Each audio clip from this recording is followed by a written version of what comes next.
नमस्ते दोस्तों। क्या आपने कभी सोचा कि सच्ची भक्ति क्या होती है?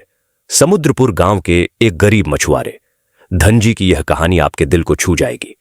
भयंकर सूखे में जब उसके बच्चे भूख से रो रहे थे, धनजी ने हनुमान जी के मंदिर में एक ऐसा कदम उठाया जिसने सबको हैरान कर दिया। सच्ची भक्ति है फूल लड्डू चढ़ाना या दिल की शुद्धता और निष्ठा। और बजरंगबली अपने दर्शन किसे देते हैं? इस प्रेरणादायक कहानी को अंत तक देखें और जानें कि सच्चा विश्वास कैसे हर मुश्किल को हल कर सकता है। जय हनुमान।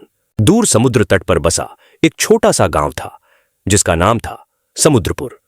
इस गांव के एक तरफ समुद्र की खलखलाती लहरें थीं तो दूसरी तरफ हरा भरा जंगल। गांव के बीच से एक छोटी नदी बहती थी जो खेतों को सींचती और मछुआरों को जीविका प्रदान करती थी। समुद्रपुर में किसान, मछुआरे, व्यापारी और कुछ बुनकर परिवार रहते थे। सभी एक दूसरे के साथ प्रेम से रहते, एक दूसरे की मदद करते और गांव के मेलों में साथ नाचते गाते। गांव के बाहर समुद्र तट पर एक प्राचीन हनुमान जी का मंदिर था। यह मंदिर इतना पुराना था कि कोई नहीं जानता था कि इसे कब बनाया गया। मंदिर की दीवारों पर रामायण की कथाओं के चित्र उकेरे गए थे और हनुमान जी की मूर्ति की आंखें इतनी जीवंत थीं कि भक्तों को लगता कि बजरंगबली स्वयं उनके सामने खड़े हैं। गांव वाले रोज सुबह और शाम मंदिर जाकर हनुमान जी को फूल, नारियल और लड्डू चढ़ाते।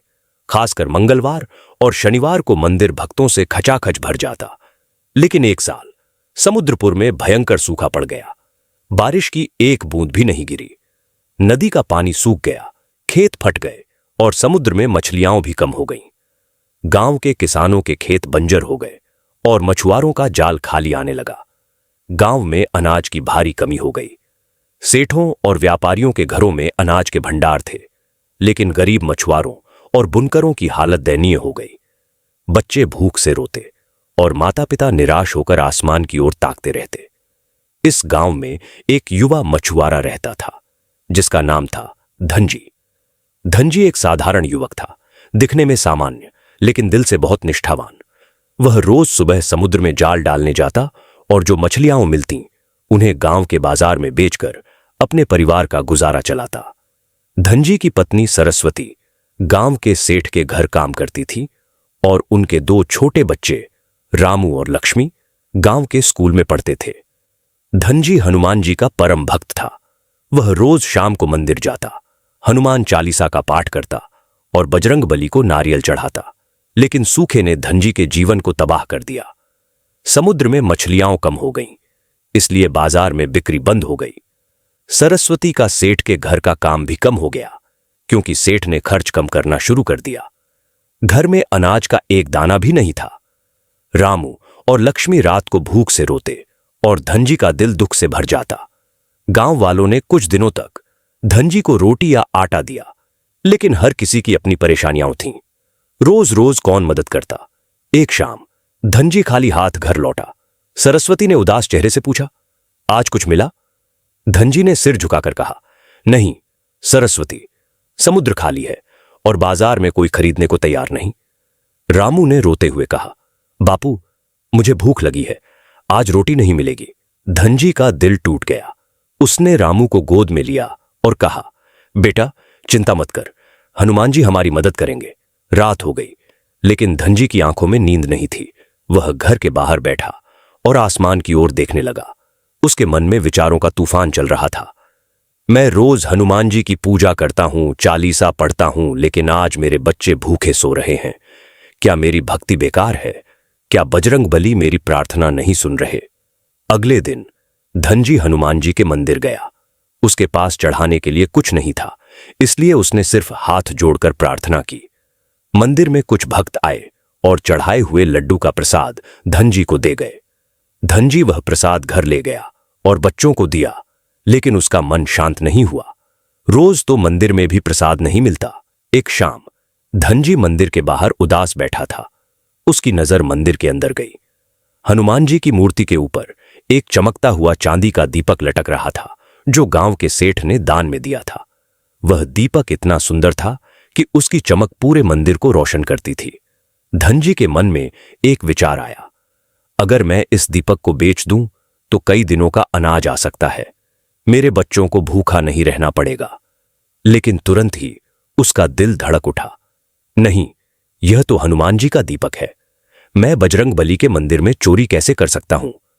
वह घर लौट आया, लेकिन रामू और लक्ष्मी की भूखी आंखें और सरस्वती का उदास चेहरा देखकर रह नहीं सका। उसका मन बेचैन हो गया। रात को वह फिर मंदिर की ओर चल पड़ा। रास्ते में चलते चलते धनजी सोचने लगा, हनुमान जी को इस चांदी के दीपक की क्या जरूरत?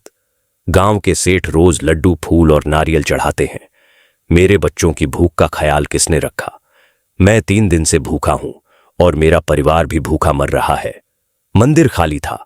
धनजी ने हनुमान जी की मूर्ति के सामने हाथ जोड़े और धीमे स्वर में कहा, हे बजरंगबली, मुझे माफ करना।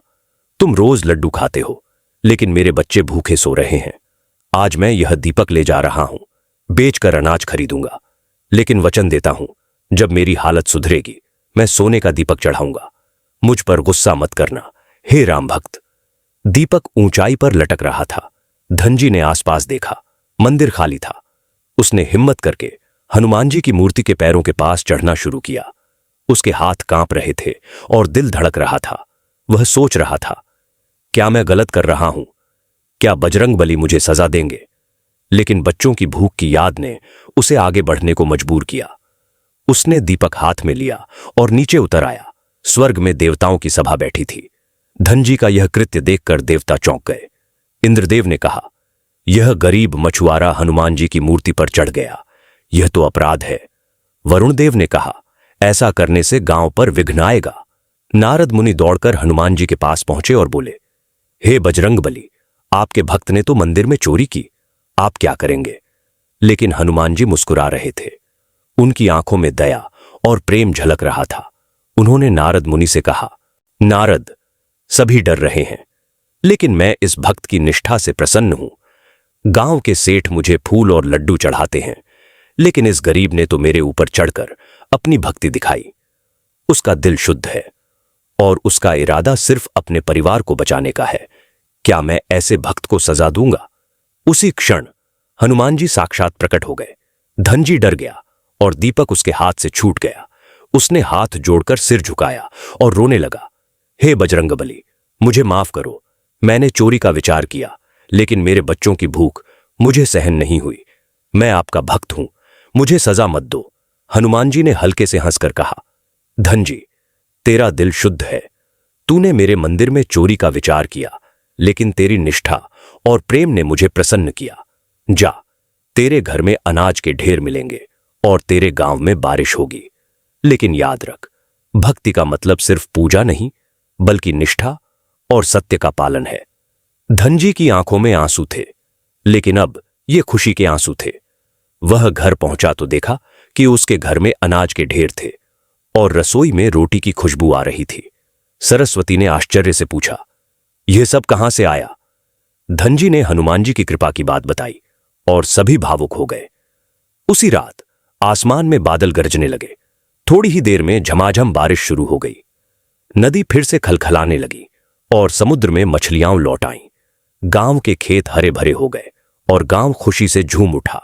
गांव वाले हनुमान जी के मंदिर की ओर दौड़ पड़े और जय हनुमान की का जय घोष करने लगे। स्वर्ग में नारद मुनि ने हनुमान जी से पूछा, हे बजरंगबली, इस भक्त ने तो चोरी का विचार किया, फिर भी आपने उसे आशीर्वाद दिया।